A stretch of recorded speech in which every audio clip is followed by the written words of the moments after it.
हम लोग देख रहे हैं ओवरव्यू ऑफ सेल देख रहे हैं।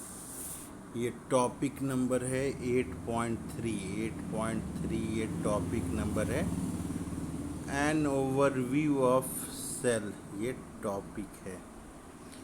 इसमें हम लोग देख रहे हैं सेल के बारे में एक ओवरव्यू, थोड़ी सी डिटेल, सारी चीज़ें क्या क्या सेल में होती है ये हम लोग देख रहे हैं। कह रहा है कि यू हैव अर्लियर, कह रहा है कि आप देख चुके हैं पहले कक्षाओं में, अर्लियर आप देख चुके हैं।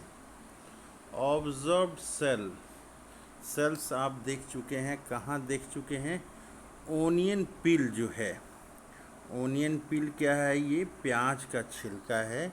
या ह्यूमन चिक सेल, ह्यूमन का जो गाल में चिक में सेल हैं वो आप देख चुके हैं। कहाँ देख चुके हैं?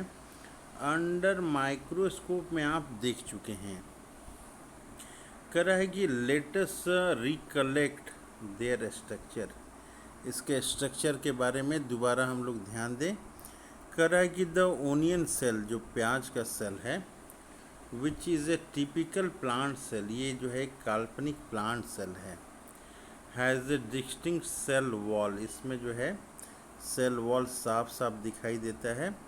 As it's outer boundary and just within it is the cell membrane, और उससे सटा हुआ जो है सेल मेम्ब्रेन होता है। कर the cell of human cheek has an outer membrane as the delimiting structure of the cell.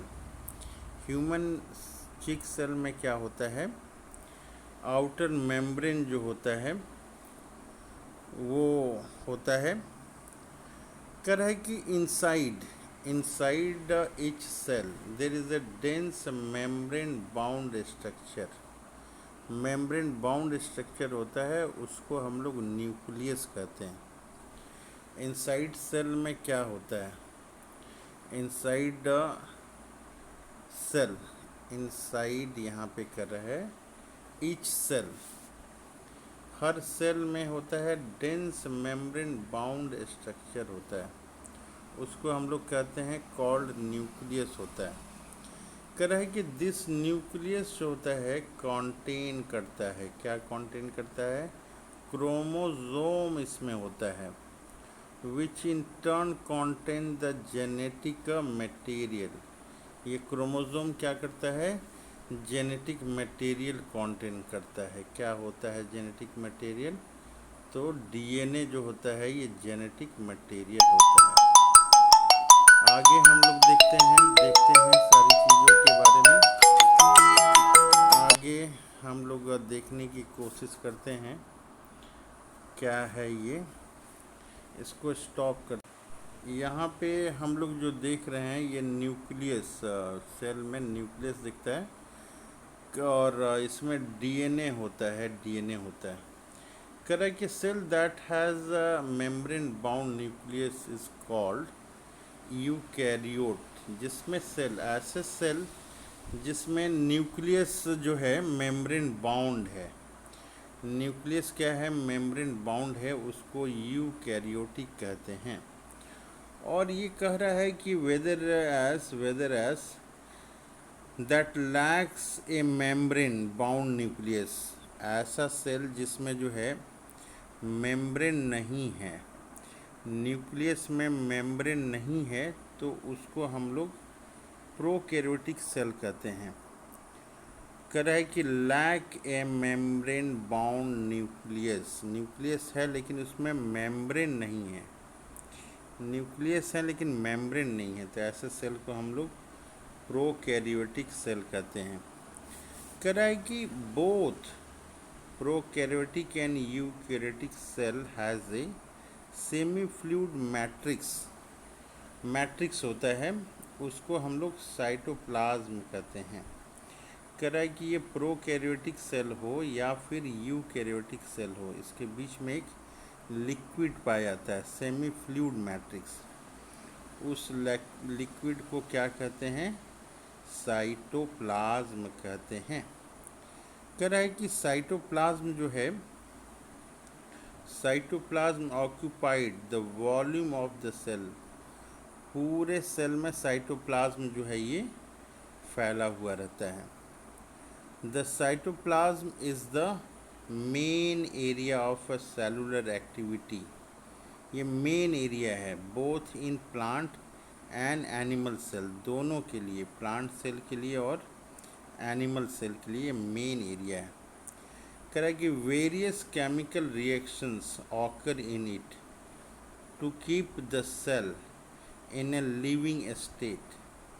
बहुत सारे केमिकल रिएक्शंस जो हैं ये साइटोप्लाज्म में होते रहते हैं। कह रहा है आगे कि बिसाइड्स द न्यूक्लियस, न्यूक्लियस के अलावा eukaryotic cell have other membrane bound distinct structure होते हैं, जिसको कि ऑर्गेनेल्स बोलते हैं। ऑर्गेनेल्स, तो ऑर्गेनेल्स में क्या क्या होते हैं मेम्ब्रेन बाउंड, तो ये बता रहा है कि एंडोप्लाज्मिक रेटिकुलम, जिसको ईआर भी बोलते हैं, इसके अलावा the Golgi complex, lysosomes, mitochondria, microbodies और वैक्यूल्स ये होते हैं। तो मेम्ब्रेन बाउंड ऑर्गेनल्स का नाम पूछेगा तो हम लोग क्या कहेंगे कि कौन कौन से मेम्ब्रेन बाउंड ऑर्गेनल्स हैं, किसमें, यूकैरियोटिक सेल में। तो हमारा आंसर होगा एंडोप्लाज्मिक रेटिकुलम, ईआर कहेंगे, फिर the Golgi complex, lysosomes, mitochondria, microbodies, vacuoles ये हम लोग कहेंगे। ये एक चीज़ यहाँ इम्पॉर्टेंट है जो याद रखने योग्य है। कह रहा है कि the prokaryotic cells lack such membrane bound organelles. तो यहाँ पे ये डिफरेंस हो गया प्रोकैरियोटिक सेल्स और यूकैरियोटिक सेल्स में, ये डिफरेंस हो गया कि यूकैरियोटिक सेल्स में एंडोप्लाज्मिक रेटिकुलम पाई जाती हैं, गोल्जी कॉम्प्लेक्स पाई जाती हैं, लाइसोसोम पाई जाती हैं, माइटोकॉन्ड्रिया पाई जाती हैं, माइक्रोबॉडीज़ पाई जाती हैं, वैक्यूल पाई जाती हैं। लेकिन प्रोकैरियोटिक सेल्स में ये सारी चीज़ें नहीं पाई जाती हैं। Lack such membrane bound organelles, ये हम लोग को याद रखना है। अब ये और एक दूसरी इम्पॉर्टेंट बात क्या आ रही है कि ribosome are non membrane bound organelles found in all cells. तो क्वेश्चन पूछेगा, क्या क्वेश्चन पूछेगा कि राइबोसोम जो है कैसा है, तो ये है नॉन मेम्ब्रेन बाउंड ऑर्गेनल्स हैं। ये राइबोसोम क्या है, नॉन मेम्ब्रेन बाउंड ऑर्गेनल्स हैं।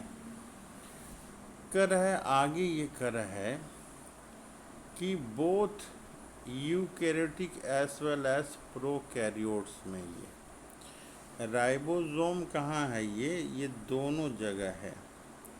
ये यूकैरियोट्स में भी है और प्रोकैरियोट्स में भी है। बहुत ही इम्पॉर्टेंट पॉइंट है।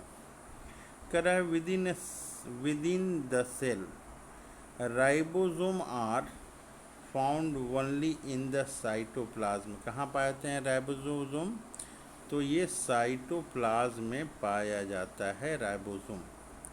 But with in the two organelles, कराई की क्लोरोप्लास्ट, ये कहाँ पाया जाता है, प्लांट में। और कराई की माइटोकॉन्ड्रिया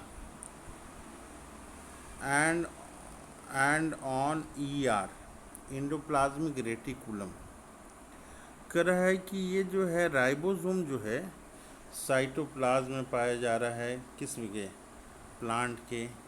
इसके अलावा ये जो है माइटोकॉन्ड्रिया में पाया जा रहा है और रफ एंडोप्लाज्मिक रेटिकुलम में पाया जा रहा है। अब आगे देखते हैं हम लोग, ये कर रहा है कि animal cell contain another non membrane bound organelles called centrosome. Centrosome ये भी बहुत इम्पॉर्टेंट है। सेंट्रोजोम, ये सेंट्रोजोम जो पाया जाता है, कहाँ पाया जाता है, ये केवल एनिमल सेल में पाया जाता है। और ये कैसा है, तो ये नॉन मेम्ब्रेन बाउंड ऑर्गेनल्स हैं, ये नॉन मेम्ब्रेन बाउंड ऑर्गेनल्स हैं। अब कह रहा है कि इसका काम क्या है। कह रहा है कि सेंट्रोसोम जो है which help in cell division, ये सेल डिवीज़न में मदद करता है।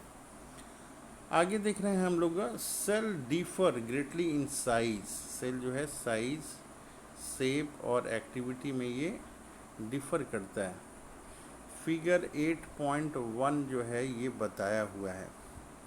कह रहा है कि फॉर एग्जाम्पल के लिए माइकोप्लाज्मा है, ये जो है स्मॉलेस्ट सेल हैं और इसकी जो है लंबाई चौड़ाई क्या है, 0.3 माइक्रोमीटर इन लेंथ है। वाइल बैक्टीरिया, ये जो बैक्टीरिया है इसकी क्या है लंबाई चौड़ाई। कह रहा है कि बैक्टीरिया की जो लंबाई चौड़ाई है ये 3 to 5 माइक्रोमीटर ये हो सकती है। बैक्टीरिया ये जो है 3 to 5 माइक्रोमीटर हो सकती है। कह रहा है कि largest isolated cell is the egg of ostrich, सबसे बड़ा सेल जो है लार्जेस्ट सिंगल सेल जो है ये क्या है, एग ऑफ ऑस्ट्रिच है, ये ऑस्ट्रिच। कह रहा है कि among multi cellular organism human red blood cells जो हैं अबाउट 7 माइक्रोमीटर इन डायमीटर होते हैं। A nerve cell are some of the longest cell, longest cell क्या होता है, लॉन्गेस्ट सेल तो ये नर्व सेल होता है। कह रहा है कि cell also very greatly in their shape सबका अलग अलग होता है। दिस में भी डिस्क लाइक हो सकता है, पॉलीगोनल हो सकता है, कॉल्यूमिनर हो सकता है, क्यूबॉइड हो सकता है, थ्रेड लाइक हो सकता है, इवन एंड इरेगुलर भी ये हो सकता है। कह रहा है कि शेप ऑफ सेल में very with the function they perform, ये जो है जैसा फंक्शन सेल करेगा वैसा इसका शेप एंड साइज हो जाएगा। अब हम लोग डायग्राम देखते हैं, डायग्राम 8.1 देख रहे हैं। कह रहा है कि diagram showing different shape of cells हैं, ये डिफरेंट शेप ऑफ सेल्स हैं। तो क्या क्या ये सेल्स हैं, तो पहला हम लोग देखते हैं ये क्या है, रेड ब्लड सेल्स हैं। रेड ब्लड सेल्स ये राउंड होते हैं, इसके अलावा ये बाइकॉनकेव होते हैं। बाइकॉनकेव मतलब ये बीच में धंसा हुआ होता है, बीच में धंसा हुआ, ये देखिए ये बीच में धंसा हुआ है। ऊपर से हम लोग देख रहे हैं तो ऐसा दिखेगा, साइड से देखेंगे तो ये बीच में धंसा हुआ है, ये बीच में धंसा हुआ है, ये बीच में ऐसे करके ये धंसा हुआ है। तो ये रेड ब्लड सेल्स का डायग्राम हो गया, राउंड है, इसके साथ में बाइकॉनकेव यानी कि बीच में धंसा हुआ है। दूसरा डायग्राम देखते हैं हम लोग, ये वाइट ब्लड सेल्स का है, ये एमेबॉइड्स अलग अलग शेप के ये होते हैं, तो इसका एमेबॉइड भी हम लोग बोलते हैं। ये सेल्स हैं, ये कॉल्यूमिनर एपिथेलियल सेल्स हैं, लॉन्ग होते हैं और नैरो होते हैं, ये जो है लॉन्ग सेल्स हैं। सेल्स कैसे हैं, ये लॉन्ग हैं और नैरो हैं। और दूसरी सेल्स हम लोग देखते हैं, ये नर्व सेल हैं, नर्व सेल हैं, ये नर्व सेल ब्रांच्ड हैं ये और लॉन्ग भी हैं ये नर्व सेल। तो जैसा काम करेगा सेल वैसा ये हो जाता है। ये ट्रैकिड्स हैं, प्लांट्स में मिलते हैं ट्रैकिड्स, ये इलोंगेटेड हैं ये। और मेसोफिल सेल्स हैं, ये राउंड एंड ओवल हैं, ये क्या है, ये राउंड और ओवल हैं, राउंड और ओवल हैं। तो अलग अलग डिफरेंट शेप ऑफ सेल हम लोगों ने यहाँ पे देखा। डिफरेंट सेल्स के बारे में ओवरव्यू हम लोगों ने देखा। ओवरव्यू में हम लोगों ने देखा कि सेल्स जो हैं सेल्स में क्या क्या होते हैं हम लोगों ने नेक्स्ट क्लास में पढ़ा हुआ है। पिछली क्लास में ओनियन पील सेल के बारे में हम लोगों ने पढ़ा है। प्याज के छिलके का जो सेल होता है, यह हमारे गाल में जो सेल होता है ह्यूमन सेल्स के बारे में हम लोगों ने देखा है। हम लोग ये देखें कि सेल के बीच में जो है न्यूक्लियस होता है। न्यूक्लियस यूकैरियोटिक सेल में वेल डिफाइंड न्यूक्लियस होता है। इसमें डीएनए होता है, जेनेटिक मटेरियल होता है। न्यूक्लियस में क्रोमोसोम होता है। और प्रोकैरियोटिक सेल में जो है डबल मेम्ब्रेन नहीं होता है। हम लोगों ने साइटोप्लाज्म देखा कि सेल में जो लिक्विड होता है उसको साइटोप्लाज्म कहते हैं। और बहुत सारे ऑर्गेनल्स होते हैं सेल में। यूकैरियोटिक सेल्स में जो है ये ऑर्गेनल्स होते हैं, ऑर्गेनल्स, जिसमें कि एंडोप्लाज्मिक रेटिकुलम है, गोल्गी बॉडी है, लाइसोसोम है, माइटोकॉन्ड्रिया है, माइक्रोबॉडीज़ हैं, वैक्यूल्स हैं। राइबोसोम जो है ये नॉन मेम्ब्रेन बाउंड ऑर्गेनल्स हैं। इसके अलावा हम लोगों ने देखा कि एनिमल सेल में जो है ये another non membrane bound organelles होता है, जिसको सेंट्रोसोम कहते हैं। ये क्या करता है? Help in cell division. Mycoplasma जो है स्मॉलेस्ट सेल हैं, ये 0.3 माइक्रोमीटर हैं। इसके अलावा हम लोगों ने डिफरेंट टाइप ऑफ सेल हम लोगों ने देखा। Red blood cell, white blood cells, columnar cell, nerve cell, mesophyll cells और ट्रैकिड्स के बारे में।